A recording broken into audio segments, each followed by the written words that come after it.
Bonjour et bienvenue dans le podcast historique, thématique historique. Ce mois-ci, vous le voyez dans le titre, les Templiers. Alors attention, comme je le dis à chaque fois, ceci est un espèce de condensé de ce que l'on peut trouver sur l'histoire des Templiers.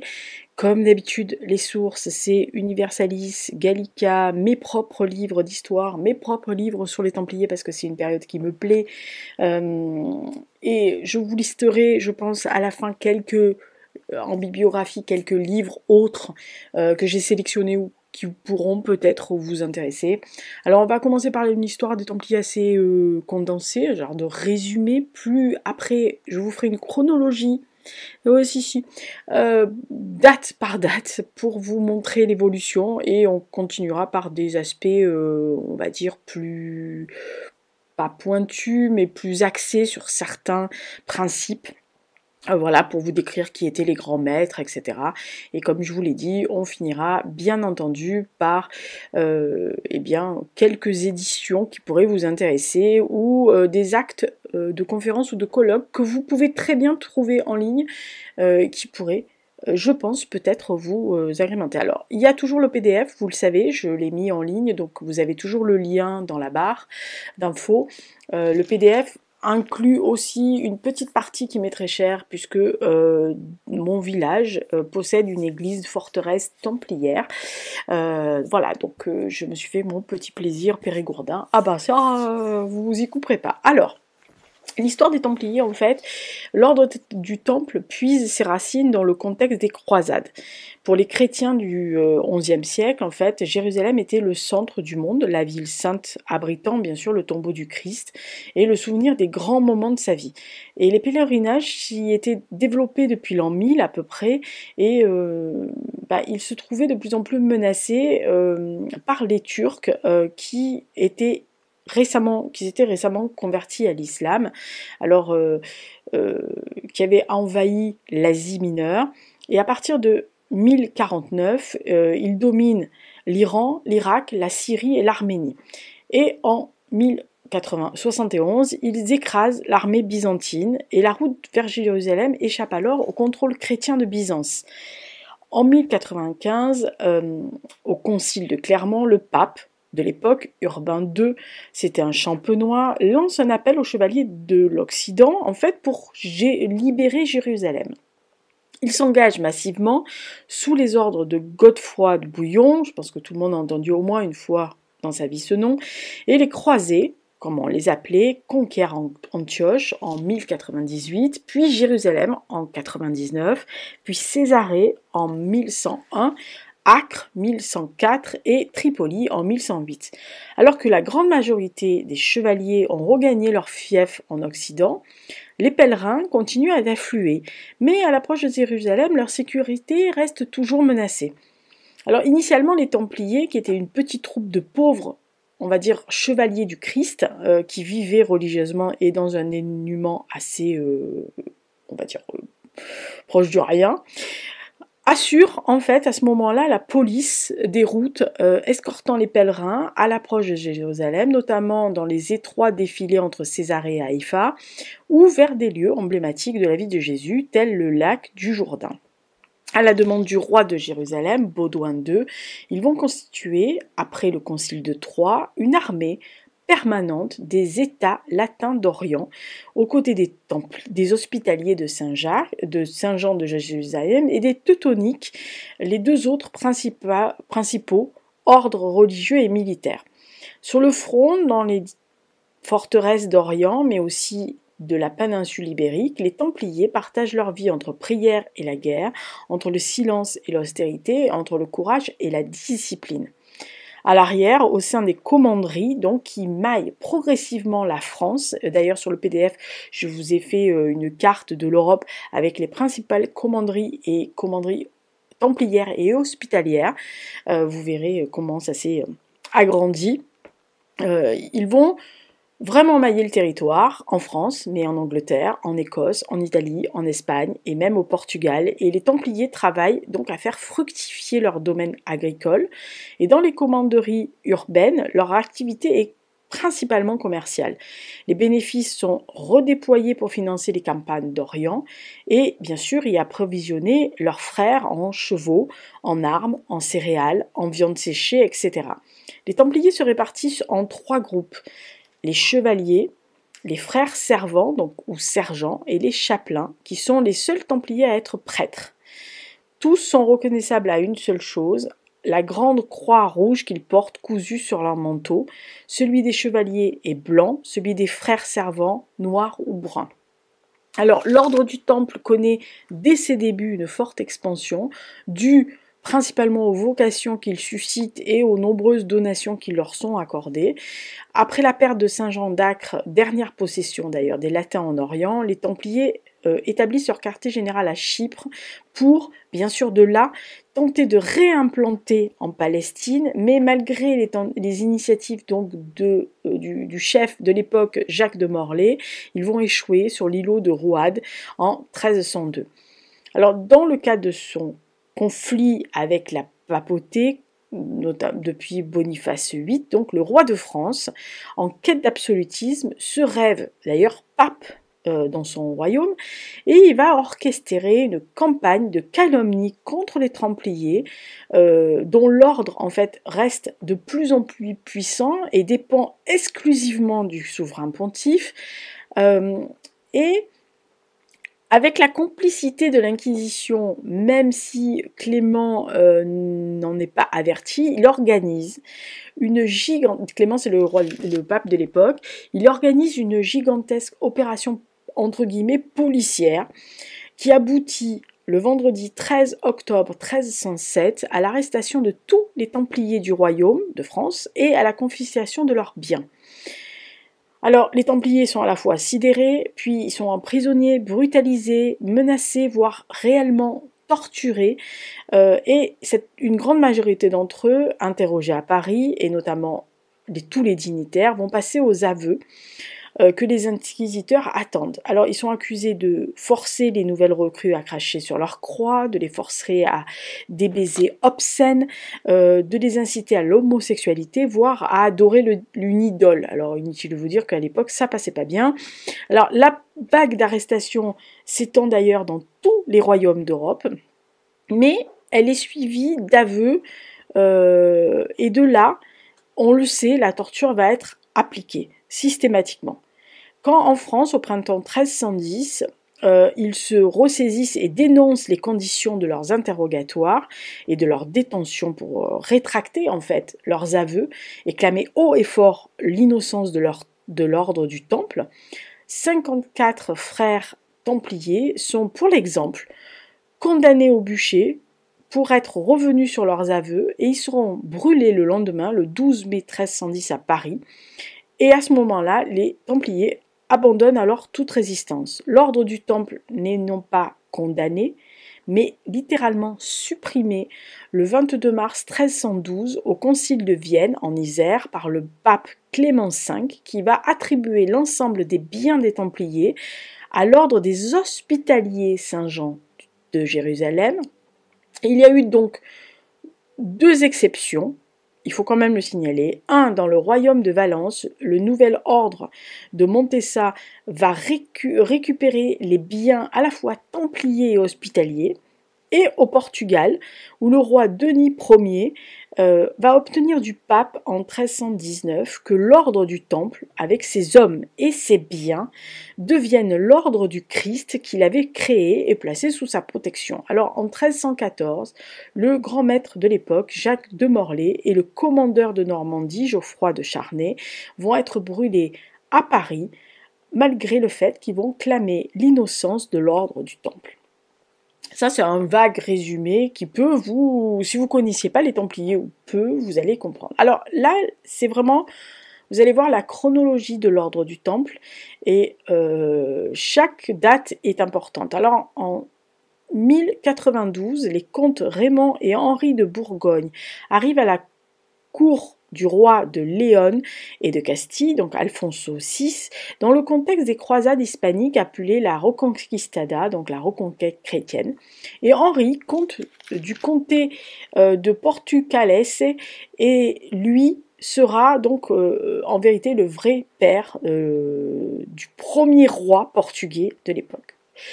1095, au concile de Clermont, le pape Urbain II appelle la chrétienté à la croisade pour rétablir le droit de passage vers les lieux saints.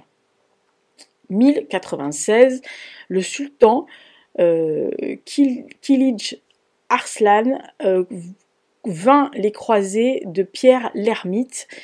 1097, première expédition franque, bataille de Dorilé où le sultan est vaincu et prise de Nicée par les Francs.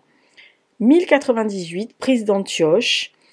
Édesse devient le siège du comté latin d'Orient. Baudouin Ier de Boulogne, premier comte d'Édesse. Antioche est donc la ville conquise par les croisés le 3 juin 1098, après un siège de 8 mois, et ils vont faire de la capitale d'une principauté au profit de Bohémond Ier de Tarente, qui est le fils aîné de Robert Guiscard.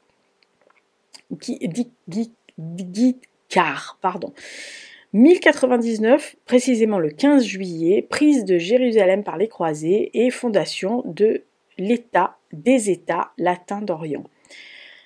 1100, la ville d'Haïfa appartient aux Fatimides lorsque les croisés prennent siège en juillet 1100. Les Francs, dont ceux de Tancrède de Hauteville du côté de la mer et une flotte vénitienne de l'autre côté, donc bien sûr du côté mer. La population est presque entièrement juive et possède à cette époque-là une petite garnison égyptienne. Elle résiste farouchement, mais la cité est prise le 20 août 1100. Tancrède fut particulièrement impliqué dans la prise de cette ville côtière dont il voulait absolument faire le port naturel de la principauté, de sa principauté, alors en formation. La ville de Sidon est conquise en décembre 1110 par Baudouin Ier, roi de Jérusalem, qui va donner ce fief à Eustache Grenier. Elle va constituer alors l'une des 2 grandes baronnies féodales en Palestine du royaume de Jérusalem. Hébron est l'un des châteaux francs les plus anciens du royaume. Il fut également donné aux chevaliers du royaume, puis de retour à la couronne. 1101. Arzour, aujourd'hui Apollonie en Israël. Pendant toutes les croisades, la ville est attaquée à 2 reprises par les croisés, en 1099, mais elle est prise en 1101 par Baudouin Ier avec l'aide de la flotte génoise. La forteresse d'Arsouf est une fortification en terre sainte du temps des croisés et de l'ordre de Saint-Jean de Jérusalem qu'elle a rachetée en fait à une famille qui s'appelait Ibelin. Elle se trouvait à l'époque dans le royaume de Jérusalem. 1102, ce n'est qu'après plusieurs années après la constitution des autres États latins d'Orient que fut créé le comté de Tripoli. Raymond de Saint-Gilles se taille une principauté à partir de la forteresse de Tortosa, dont il s'empare en 1102. C'est Raymond IV de Toulouse, comte de Tripoli, qui conquiert la ville et le château en février 1102, après 2 semaines de siège. Selon Marion Melville, il fut d'ailleurs même à la garde des chevaliers du Temple vers 1165. 1104. Saint-Jean d'Acre, appelé aussi Acco.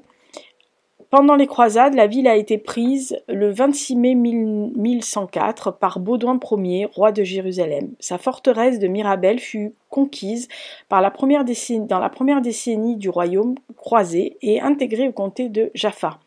Après la révolte de Hugues II de Puisé, comte de Jaffa, elle devint le siège d'une seigneurie qui va être donnée à Balian d'Ibelin. 1105. Appelé aussi Tibnin, Toron est un château qui fut construit dans la principauté de Galilée en 1105 par Hugues de Saint-Omer et qui va le donner à Onfroy Ier de Toron. Onfroy IV le donne au roi de Jérusalem contre la possibilité d'hériter de la seigneurie d'Outre-Jourdain. 1106. La ville de Naplouse va être conquise par le roi Baudouin Ier et réunie à la seigneurie d'Outre-Jourdain. Elle a été détachée en 1106 car le roi va inféoder Guy de Milly.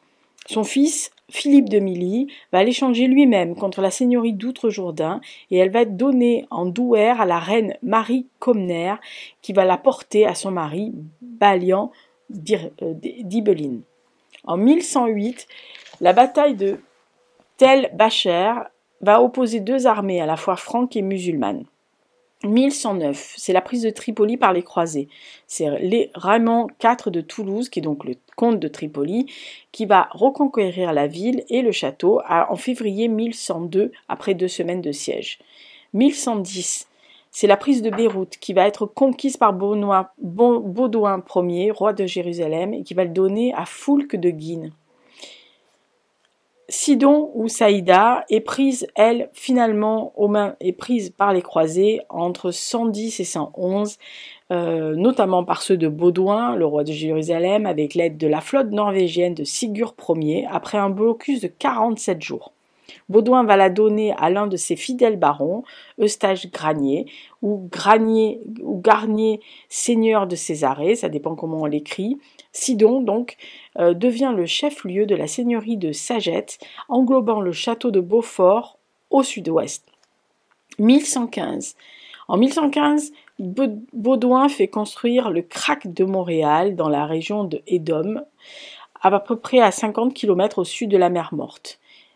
Bernard de Clairvaux fonde l'abbaye de Clairvaux en 1115. 1116. Le roi Baudouin fait construire le château de Valmoïse à proximité des vestiges de la cité de Pétra. Le 14 avril 1118, Galdim Pace naît à Amarès près de Braga. Il est le neveu de l'archevêque de l'époque, donc l'archevêque de Braga. 1119, bataille de Sarmada et victoire d'Ingazi contre les croisés. Cette bataille, donc dit Champ du Sang ou bataille de Sarmada, va opposer principalement les croisés d'Antioche et le gouverneur d'Alep. Entre 1119 et 1120, Hugues de Payne et Godefroy de Saint-Omer créent la milice des pauvres chevaliers du Christ. Le 23 janvier 1120, le concile de Naplouse crée en fait la fondation de l'ordre du Temple. Hugues de Payne, ou Payne, ça dépend comment on le prononce, élu maître par les autres chevaliers, reçoit le roi Baudouin dans sa résidence près du temple de Salomon comme maison mère ou quartier général. En 1124, en réponse à une demande de soutien de la comtesse reine Teresa de Portugal, ou peut-être de leur propre initiative pour essayer de trouver de nouveaux soutiens en Occident, les premiers Templiers arrivent au comté de Portucalete, berceau du Portugal. Guilherme Ricardo, un chevalier templier franc, conduit le premier groupe de Templiers. Il peut être d'ailleurs considéré comme le premier procureur templier du Portugal. Entre 1124 et 1125, c'est la première dotation portugaise aux Templiers. En fait, c'est la première dotation en Occident aux Templiers, puisque la donation de Barbonne, consentie par le comte de Champagne, aura lieu seulement en octobre 1127. C'est une église et une maison au village de Fonte Arcada, au sud de la ville de l'archevêque de Braga. 1125, le comte de Champagne, Hugues Ier, abdique et rejoint les Templiers à Jérusalem. 1126, les Templiers reçoivent 17 propriétés au Portugal. Le comte-prince Alfonso Henriques se considère lui-même comme frère. 1127-1129, c'est le retour de Hugues de Payne en Occident, avec des mentions de domaines templiers à Barbonne et à Payne. Il rédige aussi une éloge de la nouvelle chevalerie qui est faite par Bernard de Clairvaux. 1128, donation à l'ordre du Temple de 4 châteaux emblématiques du centre du Portugal, près de Coimbra, une ville qui fonctionne déjà à l'époque comme la capitale du Portugal, royaume qui n'est pas encore reconnu ni par le pape ni par le roi de Léon, donc Alfonso VII, cousin de Alfonso Henriques, et donc c'est donc les châteaux de Ega, Redinha, Sour et Pombal. L'important château de Sours avait la charte de fondation qui date de 1111 par le comte Henri et l'objet de 2 donations par la mère de Alfonso Henriques, donc le premier roi du Portugal, la comtesse reine Teresa à l'ordre du Temple, la première du 19 mars 1128 et la deuxième du 29 du même mois, donc une dotation très solennelle qui survient presque un an après le concile de Troyes. Le comte-prince Alfonso Henriques prend le pouvoir du comté et, âgé de 10 ans, Galdim País commence son éducation à la cour auprès de Alfonso Henriques, de 9 ans, son aîné. Le 13 janvier 1129, concile de Troyes, approbation de la rédaction de la règle de Temple, fondation de la commanderie de Troyes. 1130, installation de l'ordre du Temple en Catalogne.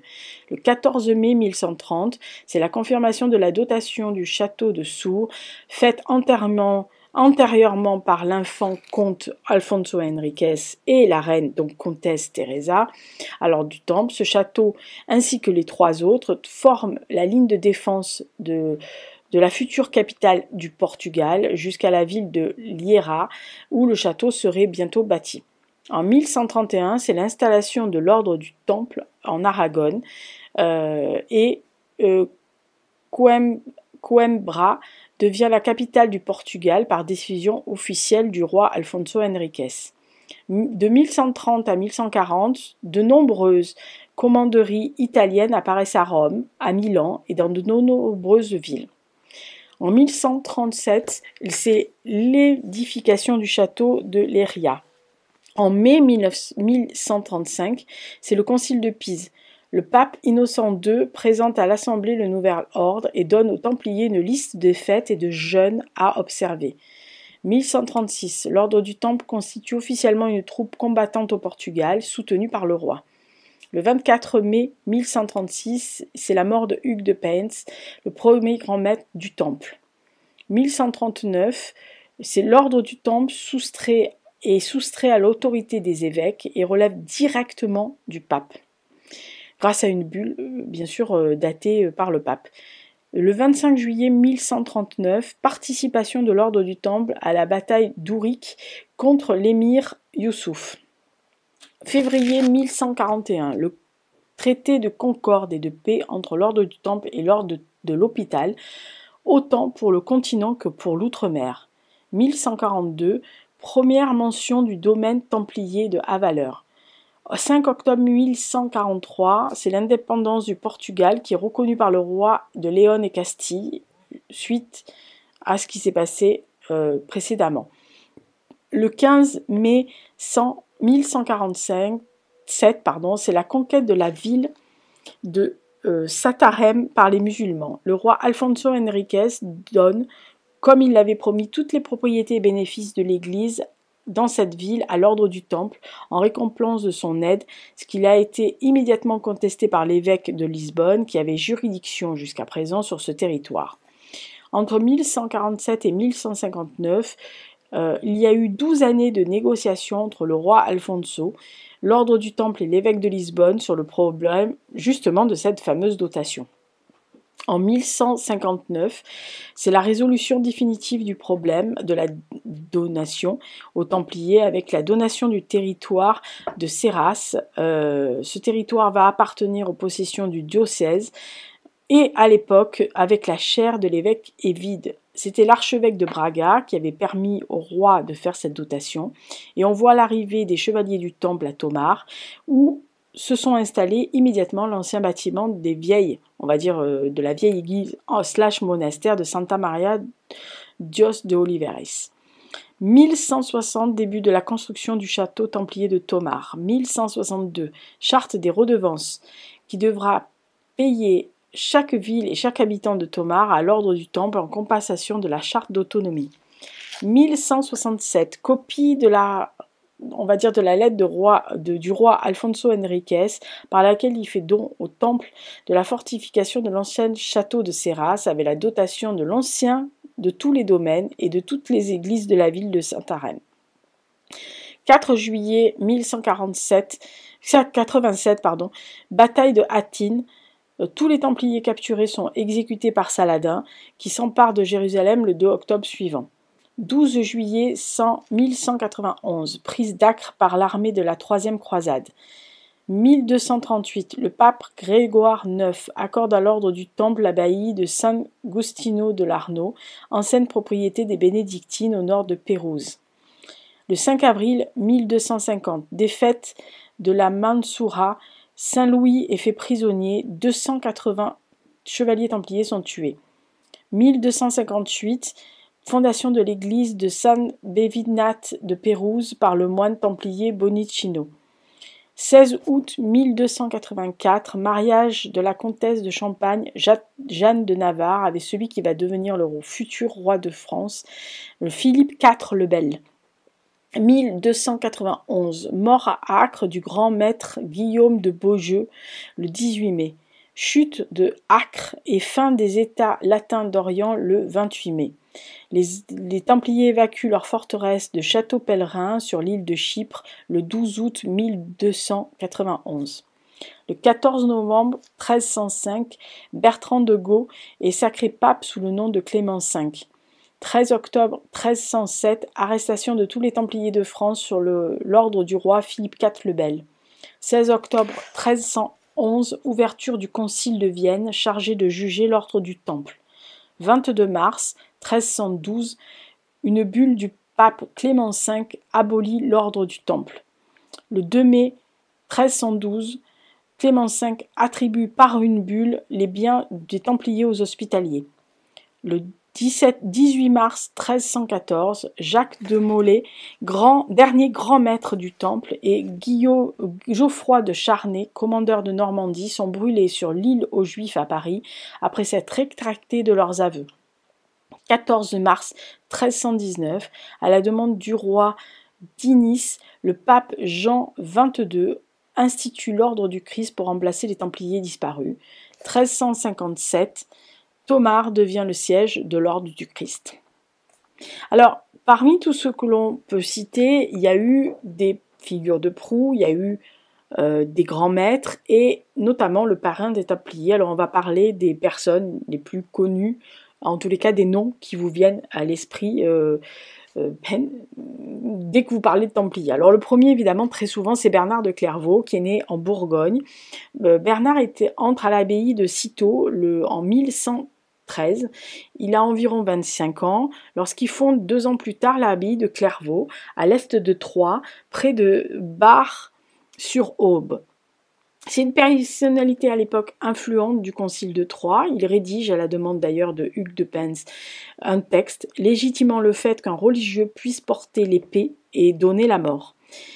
C'est l'éloge de la nouvelle chevalerie. Alors, il a une personnalité importante, il est très écouté et Bernard intervient dans les affaires publiques pour défendre les droits de l'Église et conseille les papes et les princes. En 1147, il prêche à Vézelay la deuxième croisade. Fille de Cîteaux, l'abbaye de Clairvaux va essaimer dans tout l'Occident. Elle est d'ailleurs la mère de plus de 169 abbayes en 1153, à la mort de Saint Bernard, donc il va être canonisé, lui, en 1174. Alors les principaux grands maîtres de l'ordre du Temple, le premier, on l'a cité plusieurs fois, c'est donc le premier grand maître, Hugues de Pence. Alors c'est un chevalier champenois, Hugues, qui était donc le seigneur de Pence, qui surveille du haut de son château les boucles de la Seine, en aval de Troyes, pour son seigneur, le comte Hugues de Champagne. En 1113, il quitte femme, enfants et seigneurie et s'engage aux côtés du comte Hugues Ier de Champagne pour partir en Orient défendre la Jérusalem chrétienne. En Terre Sainte, Hugues met son épée au service des chanoines du Saint-Sépulcre, des gardiens du tombeau du Christ, et afin de protéger les pèlerins qui se rendent à Jérusalem, il constitue vers 1118-1120 une compagnie de chevaliers, les pauvres chevaliers du Christ. Et Baudouin II, le roi de Jérusalem, va proposer à Hugues et à son compagnon d'armes, le flamand Godefroy de Saint-Omer, d'installer leur quartier général sur le site de l'ancien temple de Salomon, d'où le nom des chevaliers du Temple, ou Templiers. De retour en Occident, Hugues entreprend une longue chevauchée sur les routes de France, d'Angleterre et d'Écosse afin d'engager de nouvelles recrues, d'acquérir des biens et des terres qui seront à l'origine des commanderies, dont celle de Pent, donc édifiée sur ses propres domaines. Et c'est à sa demande que le pape Honorius II organise un concile de Troyes en 1129 afin d'établir une règle pour l'ordre du Temple. Et c'est alors l'étoile montante de la chrétienté, donc le fameux Bernard de Clairvaux, abbé cistercien de Clairvaux, qui va avoir un rôle prépondérant. Alors vêtu d'un manteau blanc à la croix rouge cousue sur l'épaule, les chevaliers du Temple adoptent des principes de vie monastique, prononce des vœux de pauvreté, de chasteté et d'obéissance. En 1130, Hugues gagne la Terre Sainte où il va mourir 6 ans plus tard. Autre grand nom donc chez le maître du Temple, c'est le dernier qu'on a cité tout à l'heure, Guillaume de Beaujeu, qui est mort lui en Terre Sainte parce que c'est le dernier. Alors il était un membre d'une famille très puissante du Beaujolais, apparenté à Saint-Louis et à Charles Ier d'Anjou. Guillaume de Beaujeu entre dans l'ordre des Templiers aux alentours de 1250. On trouve sa trace en Terre Sainte en 1261. Quand il est fait prisonnier lors de l'expédition contre les Turcomans et qu'il est racheté contre rançon avec d'autres frères. Guillaume de Beaujeu est en Sicile lorsqu'il est élu maître de l'ordre du Temple le 13 mai 1273. Il participe d'abord au deuxième concile de Lyon où il défend son ordre et s'oppose au projet de croisade de Jacques Ier d'Aragon. Et le 11 août 1274, il est en Angleterre où il récupère les sommes considérables empruntées par Édouard Ier d'Angleterre. En septembre 1275, il va arriver à Saint-Jean d'Acre, dernier des établissements chrétiens en Orient, avec Tripoli, Tyr et Beyrouth. Il fait en sorte d'empêcher Hugues III de Chypre d'accéder au trône de Jérusalem, qui va être transféré à Saint-Jean d'Acre, préparant ainsi l'arrivée de Charles d'Anjou, le frère de Saint-Louis, à la tête de la ville. Il entretenait des relations assez cordiales avec les Mamelouks afin d'éviter une nouvelle vague de conquête et la Terre Sainte bénéficie d'un répit, mais les efforts de Guillaume de Beaujeu vont être réduits à néant lorsque les vêpres siciliennes viennent ruiner les entreprises de Charles d'Anjou en Méditerranée. Ainsi, Guillaume de Beaujeu, désormais seul maître d'Acre, permet le retour de Lusignan de Chypre sur le trône de Jérusalem et appelle de ses vœux une nouvelle croisade, mais il va être vain cet appel, il n'y arrivera pas. C'est un grave incident entre les pèlerins inconscients et des musulmans d'Acre qui va rallumer la guerre en Égypte. Ainsi, en 1291, le sultan d'Égypte met le siège devant la ville et bombarde la ville avec des catapultes, des mangonaux et des balistes. Bien qu'ayant tout fait pour éviter cette situation, Guillaume de Beaujeu participe activement à la défense de ce réduit franc qui va conduire à plusieurs contre-attaques. Le 15 avril, Guillaume de Beaujeu tente de sortir à la tête de Templiers afin d'incendier une des catapultes, mais ils vont être surpris par les avant-postes et leurs chevaux vont trébucher sur les cordages que les Mamelouks avaient dressés. Les Templiers vont se replier très difficilement. Ils vont tenter une nouvelle opération quelques jours plus tard, mais qui va s'avérer sans succès. Alors, lorsque les Mamelouks rompent les remparts de Saint-Jean d'Acre, le 17 mai 1291, Beaujeu se rend lui-même à la brèche, accompagné de quelques Templiers et du grand maître des Hospitaliers, Jean de Villiers. Il est blessé par une flèche sous l'aisselle le 18 mai 1291 et il doit se retirer vers les lignes arrières. Il est apostrophé par un groupe de chevaliers pisans qui le supplie de ne pas fuir et il va s'écrier « Seigneur, je ne peux plus car je suis mort, voyez le coup ». Il va être amené à la commanderie et il va mourir quelques heures plus tard.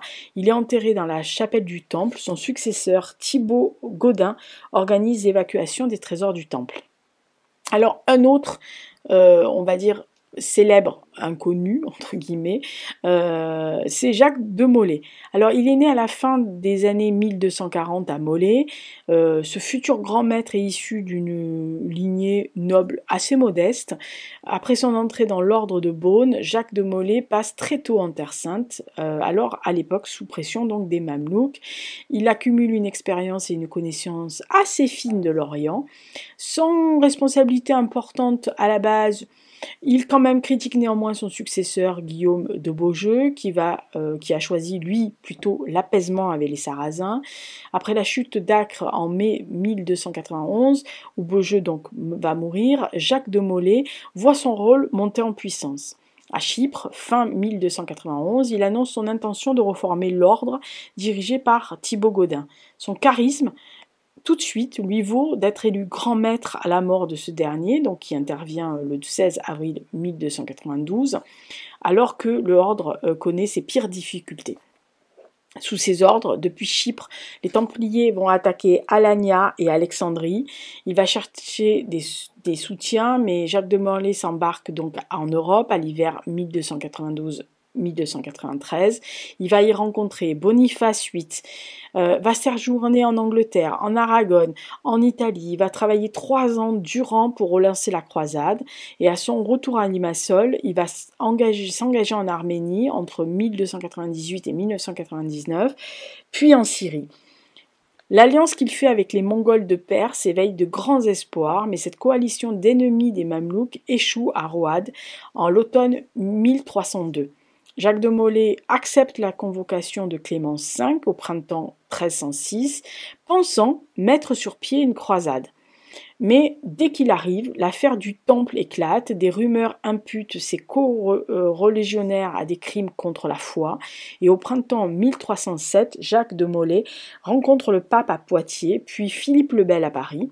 Il prie ensuite Clément V d'ouvrir sa propre enquête, et bien que conscient du danger, il n'anticipe absolument pas l'arrestation des Templiers le matin du 13 octobre 1307, assistant d'ailleurs même la veille aux funérailles de la belle-sœur du roi. Il est arrêté avec les siens au Temple à Paris. Isolé, torturé, il reconnaît avoir renié le Christ à son entrée dans l'ordre et réitère ses vœux et ses aveux devant un parterre de clercs. Clément V reprend la main le 22 novembre de la même année en dépêchant sur place 2 cardinaux, donc à Paris. Devant eux, Jacques de Molay se rétracte, mais le pouvoir capétien de l'époque l'éloigne de Corbel. Il est transféré à Chinon, où il est interrogé par 3 cardinaux le 20 août 1308. Il leur redit avoir renié le Christ et à l'automne 1309, devant la commission pontificale, il s'en remet par 3 fois au pape.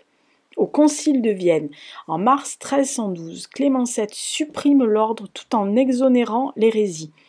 Le 11 mars 1314, 3 cardinaux signifient à Jacques de Molay sa peine d'emprisonnement perpétuelle.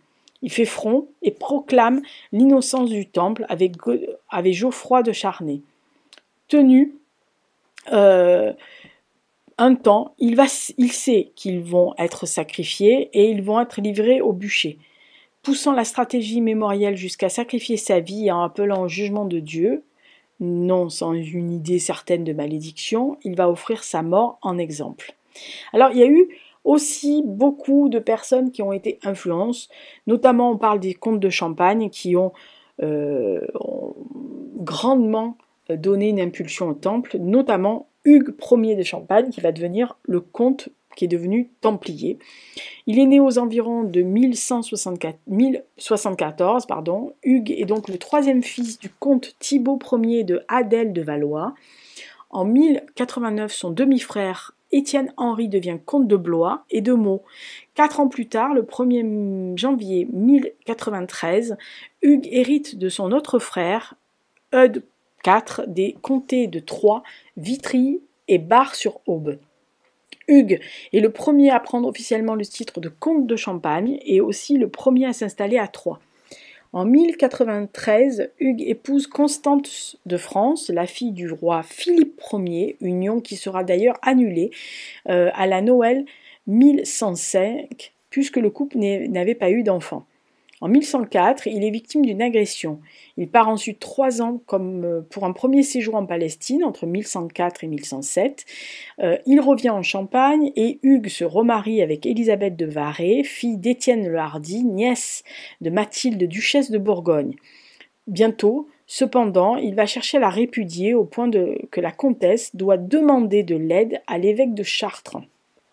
Yves, donc, pour que celui-ci fasse vraiment comprendre à son mari, à son comte de mari, on va dire, qu'il ne peut pas se séparer de sa femme comme ça, sans son consentement, même si c'est pour entrer en religion, puisque c'est là. Alors, en août 1114, Hugues de Champagne accomplit un nouveau voyage outre-mer en compagnie de son vassal, Hugues, seigneur de Pens, et va s'établir à Jérusalem, et fondera entre 1119 et 1120, cette fameuse milice des pauvres chevaliers du Christ, embryon du futur ordre du Temple.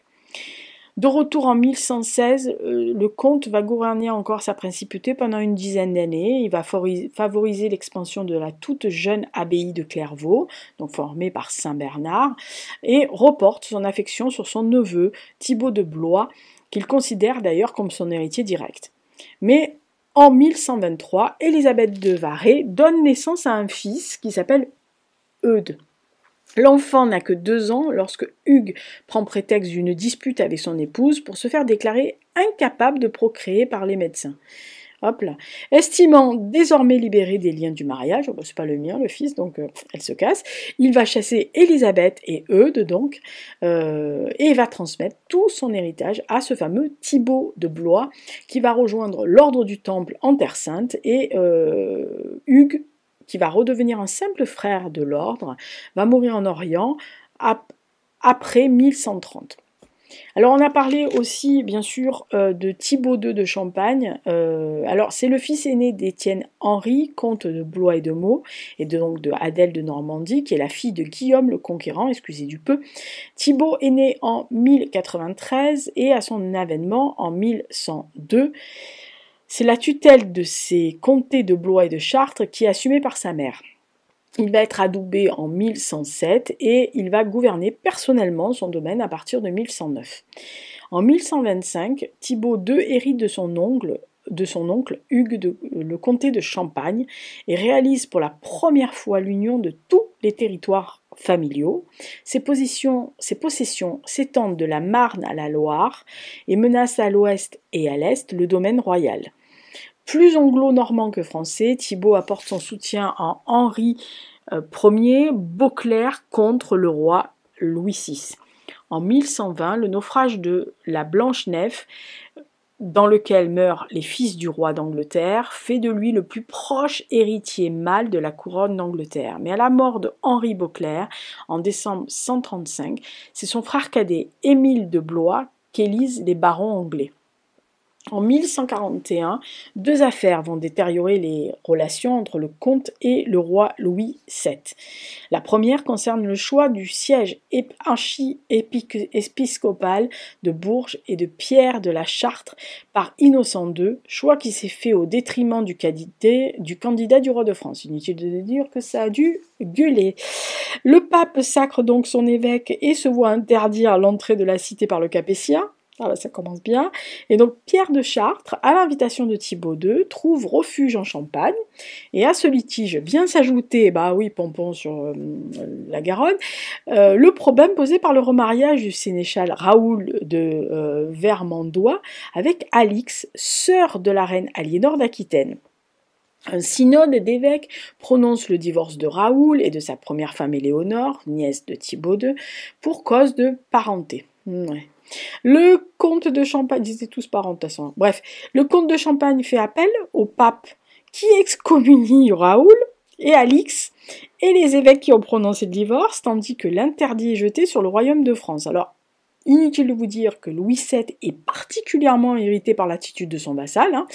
Il va prendre comme prétexte la majorité du fils contesté de Hugues, donc Eudes de Champlitte, pour réclamer au nom de l'héritage, en son nom et en nom du roi, l'héritage comtal. Le roi envahit alors la Champagne.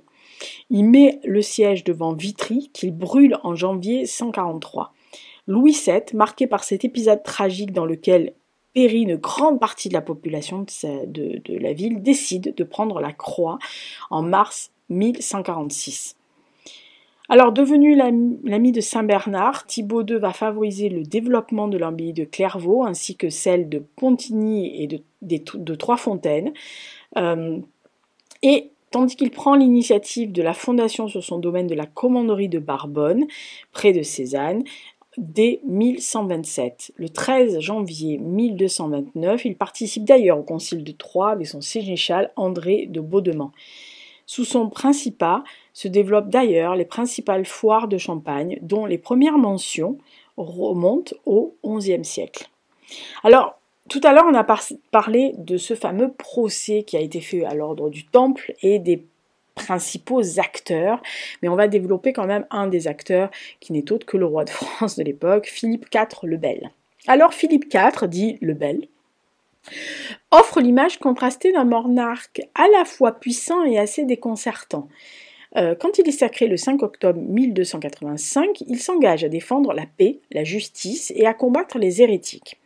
Il voyage peu, mais développe une administration efficace. Il s'entoure de légistes qui font vraiment une belle carrière grâce à lui et de conseillers qui vont déjouer tous les pièges et surtout se dévouer à sa cause corps et âme, notamment donc Pierre Flotte et Enguerrand de Marigny qui sont les deux plus puissants. On trouve aussi Guillaume de Nogaret, Guillaume de Plézian, qui sont un ton en dessous, mais qui sont quand même diablement efficaces et fidèles, ainsi que de Lombard, qui, donc, tous ces 5-là vont se rendre indispensables pour trouver des solutions à tous les problèmes financiers du royaume.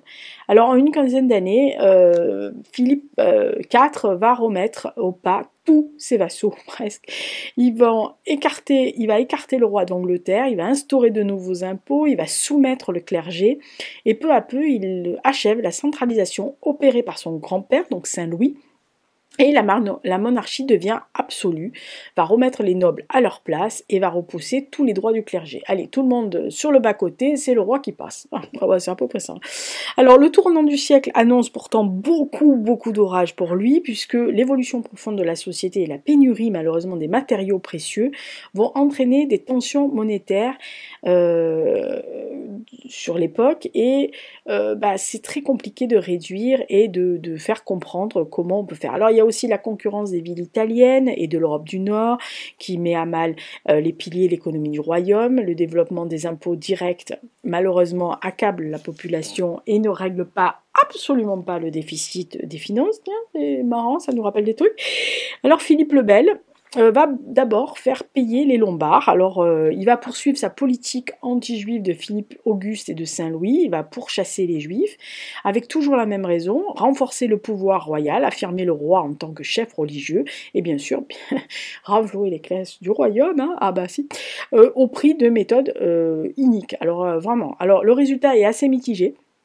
Il faut quand même le dire. Alors, on est d'accord, les Templiers sont anéantis, mais alors la défaite, on va dire cruelle,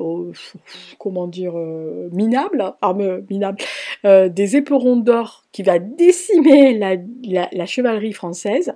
Autant vous dire que l'Aquitaine va rester anglaise, la guerre de Cent Ans et au début, et en son début. Et alors, quant à la centralisation monarchique, elle va faire des grands mécontents, les grands seigneurs. Et bien sûr, les bourgeois un temps au-dessous vont se rebeller, et ça va retomber sur les paysans. C'est toujours le même problème. Alors, le conflit avec la papauté prend, lui, un tour très violent. Les sujets s'affrontent, les sujets. Le roi affronte plusieurs sujets avec le pape. Il est bien sûr question de finances, on est bien d'accord. Le roi perçoit, je rappelle, des impôts que le clergé estime devoir lui revenir. Oui, il a imposé tout le monde. Alors du coup, les autres ils disent non, mais c'est à nous les sous. Non, c'est pas à toi. Voilà. Et bien sûr, une question de supériorité du temporel sur le spirituel et des croisades. Je rappelle que les concilies du roi insistent sur la nécessité de fusion des ordres pour une plus grande efficacité sur le terrain. Et les négociations contre les Templiers commencent à poindre, et Philippe le Bel, eh ben, il va se saisir du prétexte pour peser contre le pape et régler la question de la concurrence entre les ordres. Alors, pris en étau dans la lutte qui les dépasse, alors vraiment les Templiers, alors, eux, ils vont s'en prendre plein la tête, et ils ne sauront même pas répliquer efficacement aux attaques, alors que ils étaient quand même à l'aise par les armes, mais aussi pour les concepts juridiques. Donc c'était pas des brels. Hein. Voilà. Mais là, ils se sont pris deux feux croisés et un peu compliqué. Alors le roi va ça va s'appuyer sur le clergé français, un chouïa commodant. Ah bah un chouïa quand même. Il va jouer aussi de l'opinion. Il va convoquer les États, donc cette nouvelle assemblée réunissant les trois ordres de la société qu'on va connaître plusieurs fois dans l'évolution de la France. Donc je rappelle, le clergé, la noblesse et la bourgeoisie des villes. Et Philippe le Bel va chercher l'appui de tous ces sujets pour légitimer sa lutte contre le pape. Il va faire la même chose plus tard avec les Templiers. Voilà. Alors ça va aboutir en 1303 à l'attentat de Anagni, pendant lequel le pape est menacé physiquement par Guillaume de Nogaret et ses amis et alliés italiens. Alors Benoît VIII, opportunément décédé, bizarre, son successeur Benoît XI, mort moins d'un an après avoir été remplacé par le bordelais Clément V, souvent malade, mais plus coriace que prévu. Ils n'ont pas réussi à le flinguer tout de suite.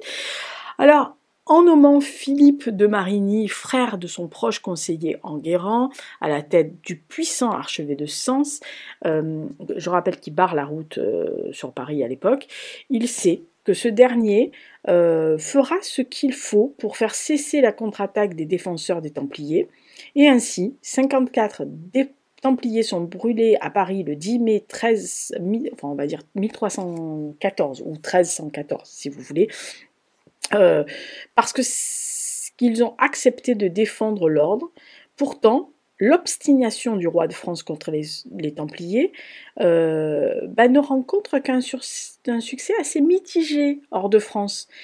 Alors, à sa mort, la mort donc de Philippe le Bel, en 1315, le pays va connaître ce que Feu Sa Majesté Élisabeth II avait dit lors d'un discours, une annus horribilis, puisqu'une famine épouvantable va s'avenir sur le royaume de France, les comptes publics sont dégradés, la monnaie est dévaluée, sans parler bien sûr des règlements de comptes dans son entourage, et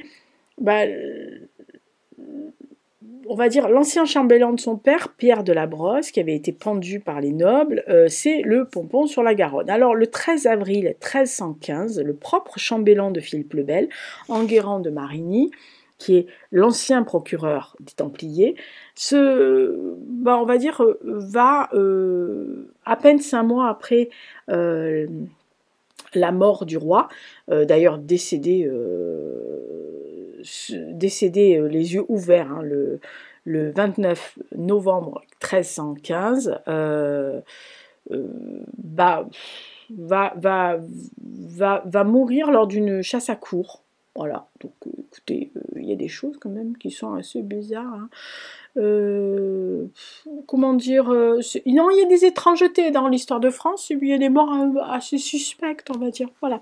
Alors, on a parlé tout à l'heure de Clément V. Alors, Clément V est né à Villandreau, en Gironde. Il va être porté sur le trône de Saint-Pierre après l'élection houleuse. Clément V, de son vrai nom Bertrand de Gaulle, est sur ses terres lorsqu'il apprend la nouvelle. Je suis pape, première nouvelle. Alors, le pontificat de Boniface VIII s'est terminé dans la confusion. Le pape suivant Benoît XI, on en a parlé, n'a régné que 8 mois, et donc les cardinaux réunis en conclave à Pérouse sont traversés par de très violents conflits entre les cardinaux français et les cardinaux italiens, entre les pros et les anti-Boniface, entre les pro-Orsini et les pro-Colonna, on rappelle deux grosses familles italiennes, enfin des comtes.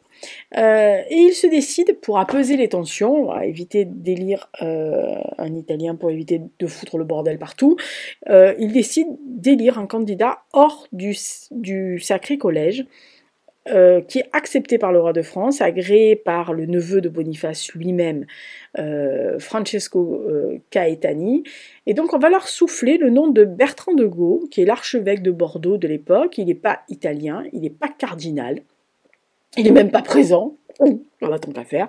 Allez, vas-y, hop, roule ma poule, on le met. Alors, il souhaite recevoir ses insignes à Vienne, il accepte finalement la suggestion du roi de faire la cérémonie à Lyon, et en mars 1309, donc sous un froid, dit-on, glacial, tandis qu'il caracole sur son beau palefroid blanc, la chute d'un mur au passage du cortège se solde par 12 morts. Ça commence mal son truc, hein. Voilà, dont celle du fameux duc de Bretagne. Alors le pape tombe de son cheval, perd dans sa chute un diamant de 6000 florins, que les gardes vont avoir un mal fou à retrouver. Alors pour éviter un conflit avec le roi de France, bah oui, il vient à peine d'arriver, il s'installe en mars 1309 à Avignon, ville d'un des vassaux, donc le comte de Provence, cousin bien sûr du père de Philippe le Bel, et de l'autre côté du pont de Saint-Bénézet, la tour de Philippe le Bel à Villeneuve-les-Avignon lui rappelle la présence oppressante, oui, on va dire, du souverain. Alors, averti par Philippe le Bel, bien sûr, des soupçons contre les Templiers, le fameux Clément V va rester sur sa position de principe. Les Templiers n'obéissent qu'au pape et il est le seul à pouvoir les juger. Alors, par une bulle fulminée en novembre 1307, il ordonne l'arrestation de tous les Templiers de la chrétienté et la mise sous séquestre de leurs biens, à l'exécution des Templiers de la péninsule ibérique, et tout en jouant la montre face au roi de France, il crée en août 1308 des commissions diocésaines chargées d'enquêter sur les agissements des Templiers et des commissions pontificales chargées de juger l'ordre du Temple en tant que tel. Ces dernières doivent livrer leur rapport lors du concile convoqué à Vienne en 1310, qui décidera de leur sort. Alors il convoque les Templiers à Poitiers pour les faire interroger par ses envoyés. Le roi lui envoie du menu frottin et retient les chefs à Chinon sous prétexte de fatigue. Mais bien sûr.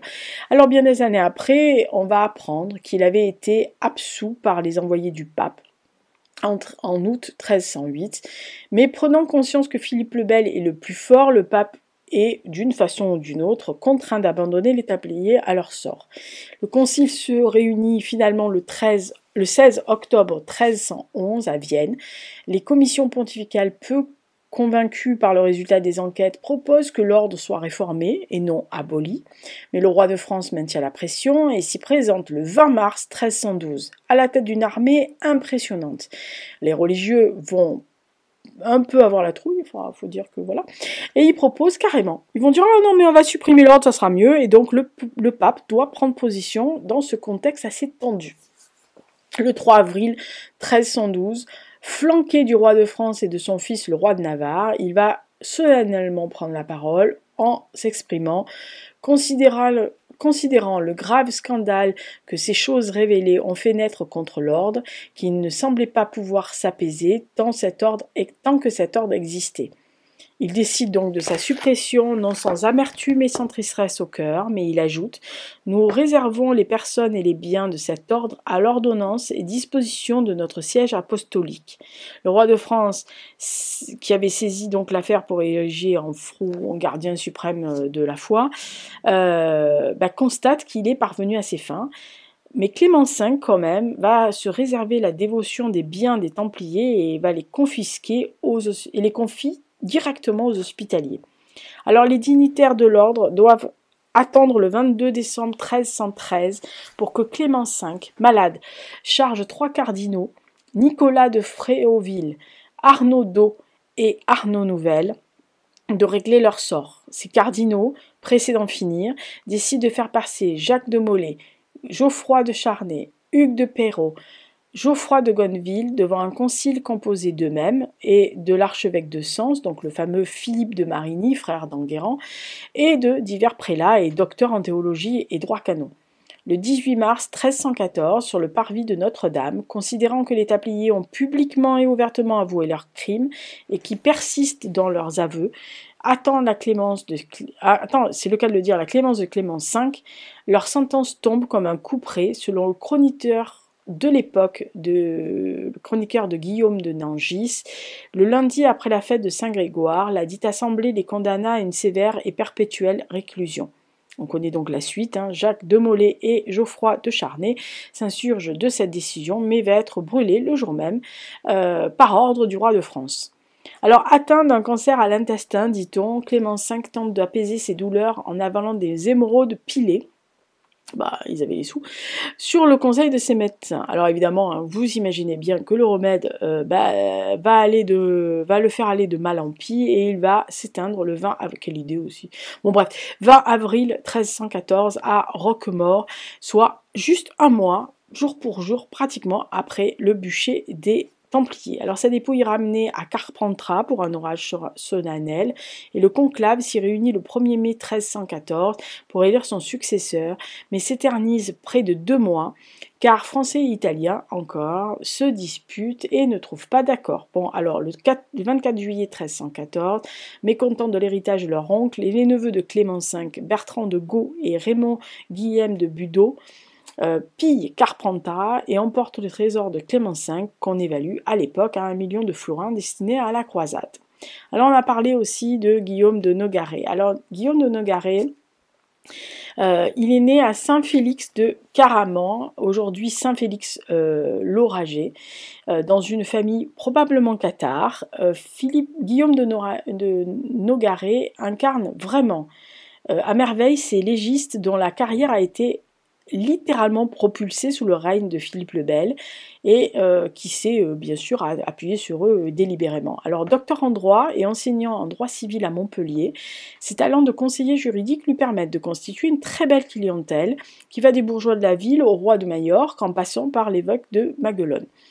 Alors il se fait remarquer par le roi qui a besoin de légistes futés. Et à l'époque, le droit est en pleine expansion. Il va rentrer au conseil du roi et va siéger au Parlement en 1294 et il va même être récompensé par son anoblissement en 1299. Alors aux côtés de le fameux Enguerrand de Marigny, qui règne lui sur les finances et qui cherche à tout prix à mettre au pas tous les grands féodaux, Nogaret va être chargé de l'Église et de la papauté. Alors il s'agit de substituer le roi capétien au pape, tout simplement. Oh oui. Oh.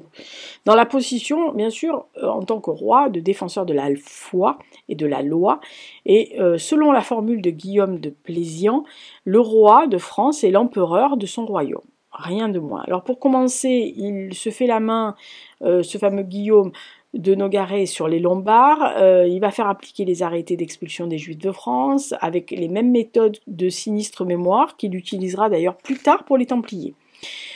Devenu un des hommes de confiance absolue de Philippe le Bel, il va être responsable de l'entrevue assez tendue entre le pape Boniface VIII lors du fameux attentat de Magnani en 1303.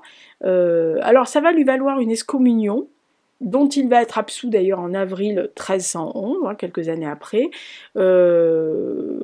contre des pénitences. Alors on lui demande 9 pèlerinages, autant vous dire qu'il les a pas fait.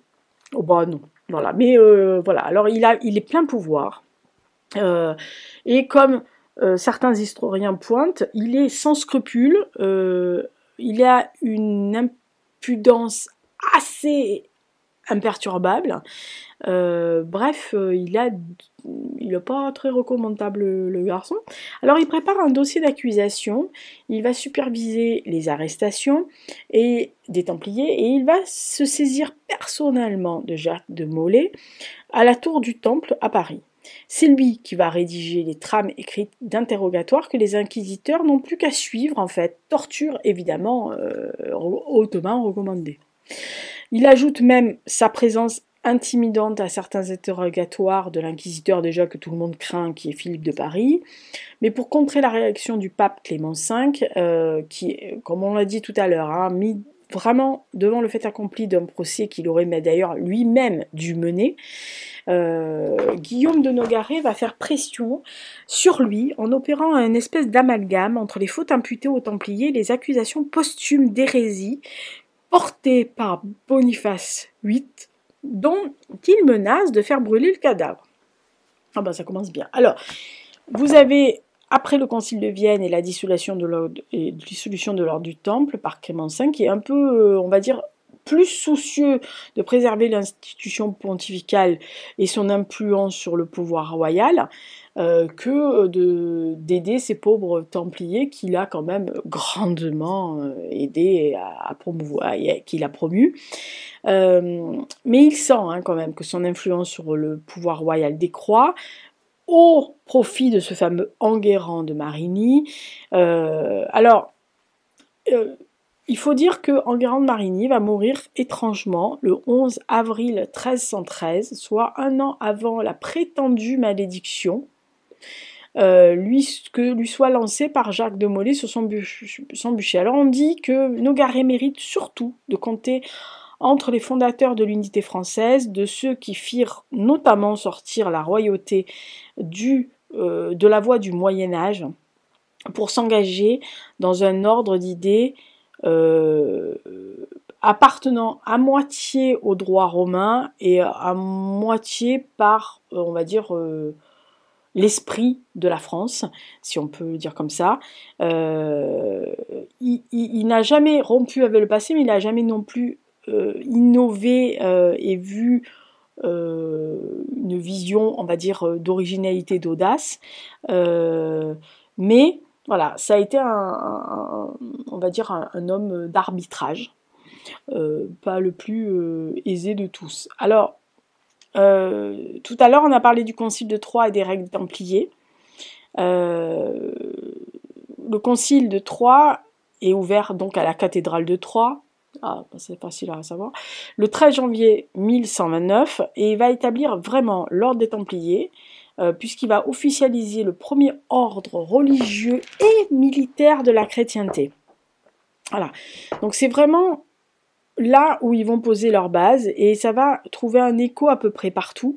Et tous les gens les plus importants des prélats ecclésiastiques sont là, ceux de Sens, ceux de Reims, puisqu'on trouve les archevêques de Reims et de Sens, les évêques de Chartres, Soissons, Paris, Troyes, Orléans, Châlons, Laon et Beauvais. On trouve des abbés, donc Clairvaux, Cîteaux, Vézelay, Pontigny, Trois-Fontaines, Saint-Denis de Reims, Saint-Étienne de Dijon, etc. Il y a quelques laïcs aussi qui sont présents, comme le comte de Champagne Thibaut II dont on a parlé, son sénéchal André de Baudement, ou encore le comte de Nevers, Guillaume II. Alors c'est à l'issue de ce concile, qui est vraiment inspiré de la règle de Saint-Benoît, qui contient 71 articles en latin, excusez-moi du peu, qui définissent donc la vie des Templiers, qui sont donc à la fois des moines, mais à la fois des guerriers. Dans les premiers articles, on porte vraiment l'accent sur le courage, la discipline et l'humilité, qui sont donc les qualités indispensables et primordiales pour être un Templier. Alors, ces règles sont rapidement traduites en français et donc vont s'enrichir de plusieurs articles pour essayer de résoudre les problèmes au quotidien de la vie communautaire.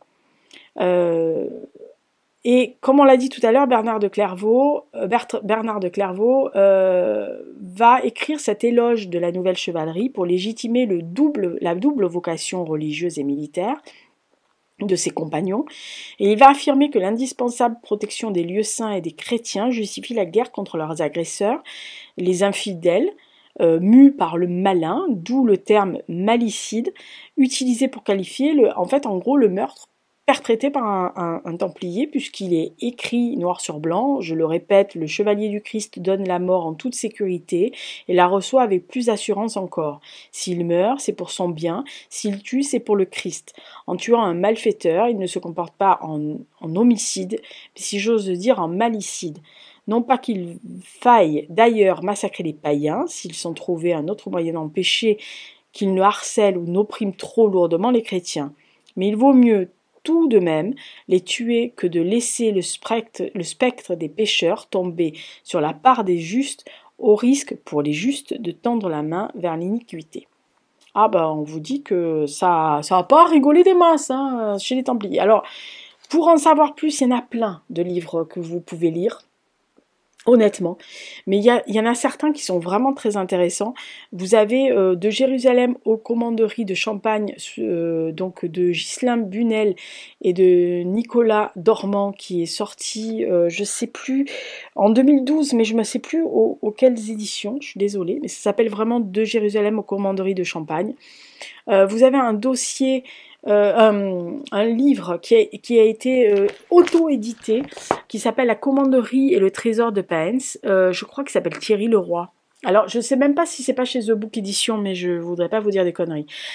Vous avez aussi le dernier des Templiers d'Avaleur, les mémoires de Chrétien de Bissé, de François Gillet et de Valérie Alagnès, qui est, je crois, qui a été, je crois, produit par le Conseil général de l'Aube, si je me souviens bien. Vous avez aussi l'économie templière en Occident. Alors on parle de patrimoine, de commerce, de finance.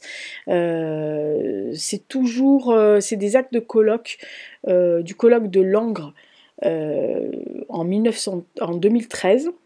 Je crois que le colloque avait été fait l'année précédente. Vous avez les Templiers dans l'Aube, qui a été édité dans les textes du cycle des conférences de 2012, La vie en Champagne. Vous avez le Templier et les grands secrets, qui est un roman de Thierry Leroy. Thierry Leroy qui a aussi écrit Guide secret des Templiers chez Ouest France. Vous avez les Templiers dans la forêt d'Orient, mythes et réalité, toujours François Gillet, Valérie Lalagnès, qui a été, je crois, édité pareil au Conseil général de l'Aube, ou en tous les cas une maison d'édition de ce coin-là. Les Templiers, les Hospitaliers de Sensé, donc toujours qui est un article qui est paru dans La vie en Champagne. Et vous avez André Guano-Bérard qui a écrit Templiers et Hospitaliers en Périgord, aux éditions Feu, édition Pilote 24 en février 2002. Très beau livre que j'ai. Voilà, oui, bah, à Périgord, j'ai à peu près beaucoup de choses. Alors, vous avez aussi beaucoup de conférences, d'actes, de colloques qui ont été faits. Si vous pouvez trouver les actes du colloque qui s'est tenu à Troyes et à Clairvaux, qui s'appelait donc l'économie templière, patrimoine, commerce et finances, qui a été, je pense que vous pouvez le trouver sur l'université de Reims, Champagne-Ardenne. Qui s'est tenu en octobre 2012. Vous avez aussi en octobre 2012 un cycle de conférences qui s'appelait Templiers, une histoire, notre trésor, toujours dans le même endroit. Vous avez à la médiathèque du Grand Troyes un article qui a été fait qui s'appelle L'Europe et l'islam au temps des croisades. Vous avez aussi un mémoire qui a été retrouvé sur Hugues de Paens, donc qui est à la maison de l'outil. Vous avez aussi à la médiathèque, toujours la même médiathèque, vous avez les Templiers dans la bande dessinée, le Triangle secret, ce qui peut être un bon moment, enfin quelque chose de pas mal. Toujours en 2012, au centre universitaire de Troyes, dans les archives départementales, vous avez des documents concernant la Champagne des Templiers, des origines au procès. Aux archives départementales de l'Aube, vous avez un article, enfin en tous les cas un dossier qui s'appelle Une nouvelle alliance entre Dieu et la France, les motivations mystico-politiques du procès des Templiers. Alors, vous avez aussi plusieurs choses qui ont été faites dans le cadre de la commanderie d'Avaleur, à l'époque hospitalière, qui ont été faites d'ailleurs, je pense, par des archéologues, si je me souviens bien. Voilà, donc il y a beaucoup de choses que vous pouvez aller voir. Si vous tapez les Templiers, les Hospitaliers, vous allez trouver forcément alors aux archives départementales.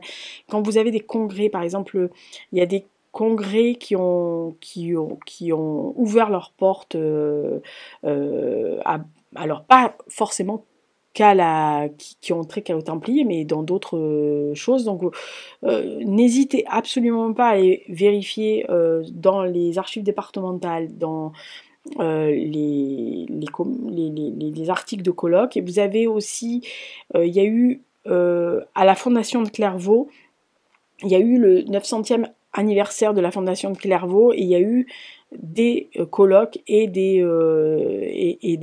conférences qui ont été faites donc en 2015 à Clairvaux en parlant de Saint-Bernard et des Templiers, etc. Donc voilà, il y a énormément de choses sur les Templiers.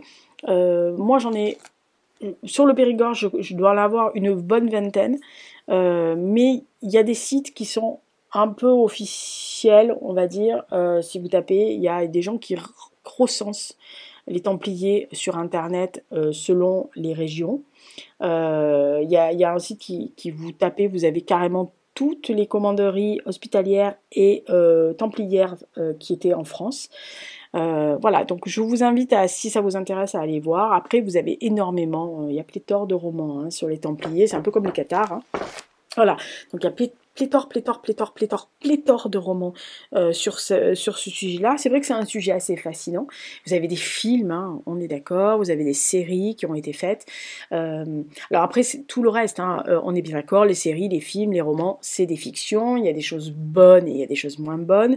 Mais bon, on n'y était pas dans ces années-là, donc ce qui nous est parvenu, évidemment, c'est des écrits, comme pour tout, on le rappelle, c'est des écrits qui ont plus de 1000 ans. Hein. Donc, c'était pas la même perspective, c'était pas la même façon de vivre, c'était pas la même façon de voir, mais ça peut être intéressant de lire je vous dis, les minutes et les actes de colloques qui sont faits, historiques, hein, voilà, sur les Templiers, parce que vous avez des gens qui, alors pas forcément tous des historiens de métier, enfin je veux dire des vrais historiens, enfin des vrais, est-ce que les vrais et les passionnés, c'est pas la même, enfin bon bref, des historiens diplômés, mais vous avez des passionnés aussi, des gens, des autodidactes comme beaucoup, qui se passionnent sur un sujet, qui lisent tout sur le sujet, qui vont voir, qui vont étudier, etc. La seule différence entre eux, très souvent, c'est qu'ils n'ont pas les diplômes universitaires, voilà. Mais c'est tout. Moi j'ai assisté à des colloques historiques, avec notamment grâce à des sociétés savantes, vous n'aviez pas que des universitaires, hein, vous aviez des gens qui étaient comme vous et moi, voilà, qui s'étaient passionnés sur le sujet et qui vraiment tenaient la route, qui en plus étaient très érudits, et ça c'est vraiment un bonheur aussi d'avoir ce genre de papier, de colloques, de conférences entre les mains, d'actes de conférences, n'hésitez absolument pas. Alors après, si ça vous inquiète, parce que c'est peut-être trop, vous allez vous dire ah c'est trop, ça va être trop difficile pour moi, etc. Commencez par les romans. Voilà, mais commencez par des bons romans templiers, vous allez apprendre les petites bases, etc. Et puis, c'est comme ça qu'on apprend aussi. Alors, comme je le dis souvent, attention, ne prenez pas tout pour argent comptant. On est bien d'accord sur la question, parce que voilà, quelle que soit la période d'histoire, quand c'est des romans, il y a une grosse part de fiction. Voilà, mais soyez attentif à, si l'auteur met une bibliographie à l'intérieur, d'aller choper, parce que l'auteur en question, il ne va pas aller lire des romans pour alimenter son roman, il va aller lire des livres d'histoire, il va aller lire des actes de colloques, il va aller lire des actes de conférences donnés par des historiens, par des gens qui ont pignon sur rue, des universitaires. Voilà, la plupart du temps, quand un auteur prépare un roman historique, il ne se base pas sur les romans historiques qui sont venus la veille, hein, ni ceux d'avant, il va se baser sur on va dire des fonds durs, voilà, universitaires, des thèses, des mémoires, des livres d'histoire, etc., qui sont faits et reconnus par le monde de l'histoire. Voilà.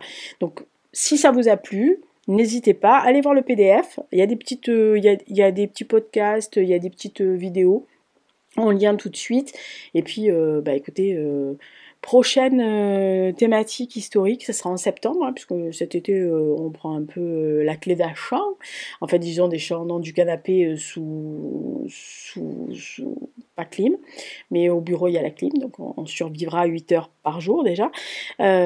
Septembre, c'est les lois de Nuremberg, ça m'a été demandé je ne sais pas combien de fois, alors je vais essayer de ne pas m'emballer là-dessus, parce que j'ai eu des conneries la fois dans un roman qui était grandiose. Mais voilà, je vais essayer de tenir ça le plus habilement possible et le plus facile possible. C'est pas très compliqué, mais il faut être structuré dans ce truc-là parce qu'il y a des gens qui disent un peu tout et n'importe quoi. Et il faut surtout en amont expliquer ce qui s'est passé en amont avant d'arriver là. Voilà, c'est pas arrivé, c'est pas tombé sur... non, pas comme ça. Voilà.